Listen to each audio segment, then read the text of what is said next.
Marvel fans are happy that the MCU's Phase 4 is behind us, and we are looking forward to Phase 5. And the first project in Phase 5 is right around the corner. This, of course, being Ant-Man and the Wasp: Quantumania. And believe it or not, there is a lot riding on Quantumania for Marvel Studios. If this movie nails it, Marvel will have reinvigorated the fan base's passion and solidify that Phase 5 will be better than Phase 4. But if this movie fumbles, it will further push some fans away, and it will put Marvel Studios on their heels. That's why Ant-Man and the Wasp: Quantumania is make or break for Marvel Studios. And in this video, I want to go over three main things that Marvel needs to nail in order to secure the W and have all of their fans cheering. And I'm going to dive deep on each of these three things that Quantumania needs to nail. And I'm also going to give my take on what I think the movie will actually do,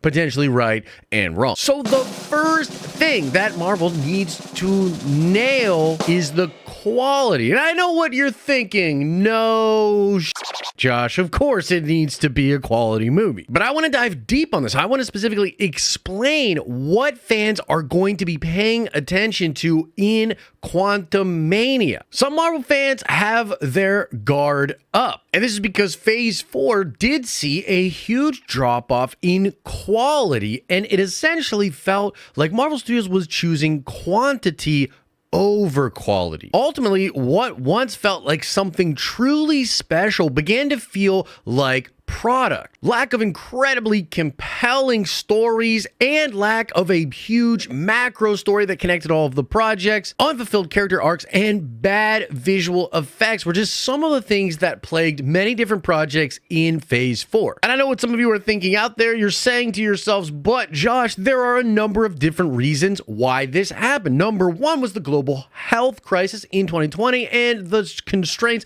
put on the productions of these different projects. On top of that, there were a lot of different things that were beyond the control of Marvel Studios when it came to things like Chadwick Boseman's passing or other delays for films that they didn't have full control of, like Spider-Man: No Way Home. And while that is true, there's also the factor of Disney Plus and Marvel Studios doing streaming shows. And I think the fact of the matter is that even the most generous Marvel fans that completely understand factors beyond Marvel Studios' control making the quality take a hit in Phase 4 are still ready for better quality. We're still ready for now things to get back to the way that they used to be. Quantumania needs to feel like an incredible movie with wonderful characters, huge stakes and tension, a way cool villain, and visual sequences that we frankly can't wait to see again and again.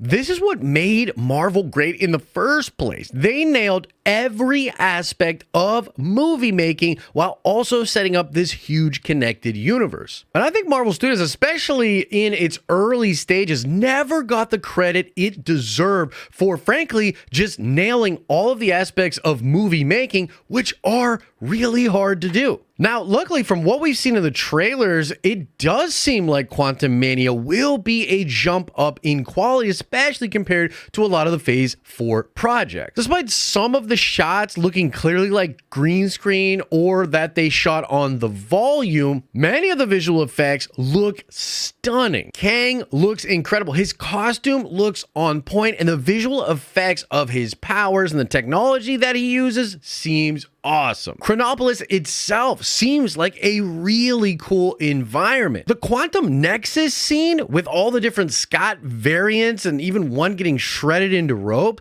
man, that sequence looks incredible. And it seems like there's going to be some kind of crazy battle at the end of the movie, and it looks visually appealing from what we see in the trailer. But on top of that, the character stuff seems incredible. You've got a really brilliant family dynamic and the differences between different groups of family. Regret and loss of time also seem to play a huge part for different character motivations, especially in Scott's guilt. And the idea of this boogeyman type villain that can offer the lost time that Scott feels guilty about as a prize for helping him is really compelling. And so from what we see in the trailers, it does seem like Quantumania Quantumania has that old school Marvel mix of really great character stuff, a film that in and of itself will be compelling while also nailing the quality of the visual effects and setting up fun stuff for the future. But now let's just jump right into the second thing that I think Marvel Studios needs to nail with Quantumania to achieve the almighty W that they are looking for. And it's the tone.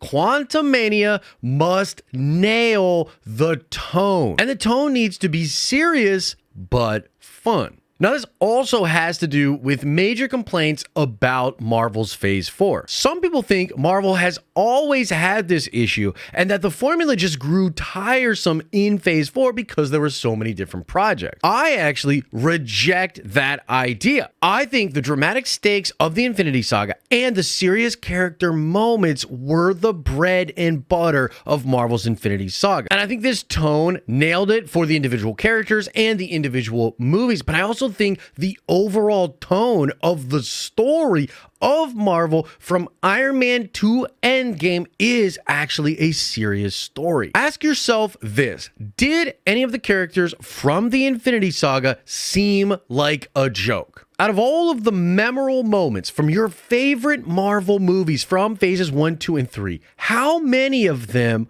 are joking moments? How many of the moments that you think back to with fondness from the Infinity Saga were comedic scenes? Ask yourself, how many of those old movies do you think had too much humor? No, I'm not saying that an overly comedic tone is the issue for every single Phase 4 project, but if you think about the best Phase 4 projects, I think you'll agree that the tone of those projects was serious. And that's what Quantumania needs to be. It needs to be serious with humor throughout. And if I'm being completely honest with you, this is actually an aspect of the movie that has me worried. The Ant-Man movies have always been more lighthearted and focused on comedy compared to the other projects. Paul Rudd is literally a comedic actor, and he's always been really funny. And so, of course, this movie is going to be funny. There's going to be a lot of jokes in Quantumania. But my hope is that Kang and the seriousness of him as a threat will balance out the comedic elements of the movie. I guess my worst fear is that there's some weird, goofy Deus Ex Machina way that they'll beat Kang at the end of the film, that essentially Kang is taken off the board in some weird way until a movie down the line, and then the whole cast cracks a bunch of corny jokes and they all just go back to the regular world. That would be a huge freaking bummer. So I'm a little worried about this one, and I think there's reason to be concerned, but I also think it's possible that Kevin Feige and Marvel Studios understand this desire, and they do understand that Phase 5 needs to shift back into a more serious tone. And so it's possible that while this movie will be full of humor and comedy and lightheartedness,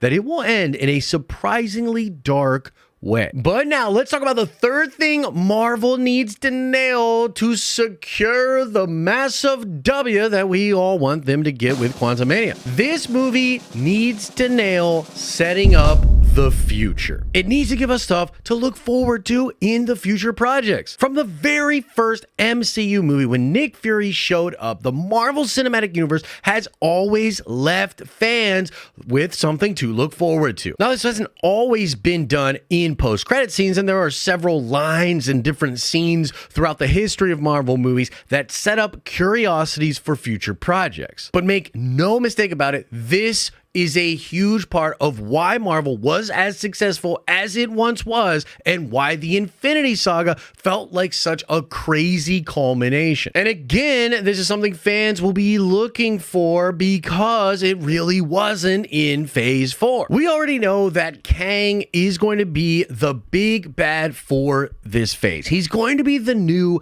Thanos. However, when Thanos was introduced, there were a lot of scenes, whether they were post-credit scenes or scenes in different projects, that were dedicated to setting up the mystery of how we were going to arrive at Thanos. And there was a ton of stuff, just being a comic book fan, that were in fans' minds that they were looking for as they were watching different Marvel movies. I mean, there were fan theories about how the Infinity Stones would pop up in Marvel way before Marvel ever actually solidified that. Now, in Age of Ultron, there are a lot of hints at what is going on with the MacGuffins and the different stones. But the most important thing was that all of these different scenes just gave Marvel fans more to think about and more to look for in the different projects that were coming out. Now, some of this stuff is done in Phase 4 with things like the bangle and the 10 rings being established as something pretty significant to what's going to be happening with Kang and Secret Wars. But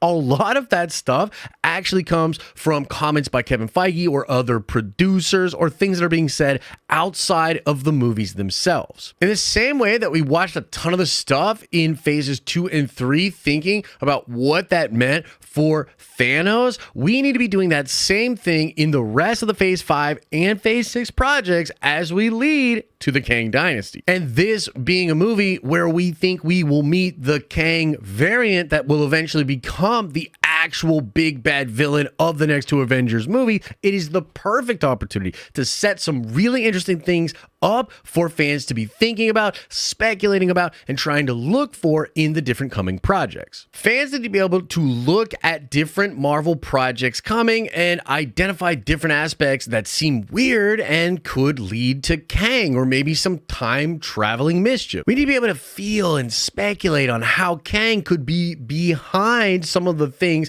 that are going to be happening. Now, luckily for us as fans, it does seem like Marvel is going to take full advantage of this. And producers for Marvel are talking about how this movie is going to be incredibly impactful on the rest of the MCU. This is Kang and Jonathan Majors sort of coming out party as this villainous version of Kang the Conqueror. And there are a lot of fans that are skeptical of Kang even being able to be the next Thanos. And so I think Marvel Studios is keenly aware of how important it will be to set Kang up and to set up all of these different projects as possibly being connected to Kang the Conqueror. But if this is fumbled or left really vague, I feel like fans might check out and just simply not be as interested in speculation, fan discussion, and theorizing as they were in the Infinity Saga. And that hype, again, is so important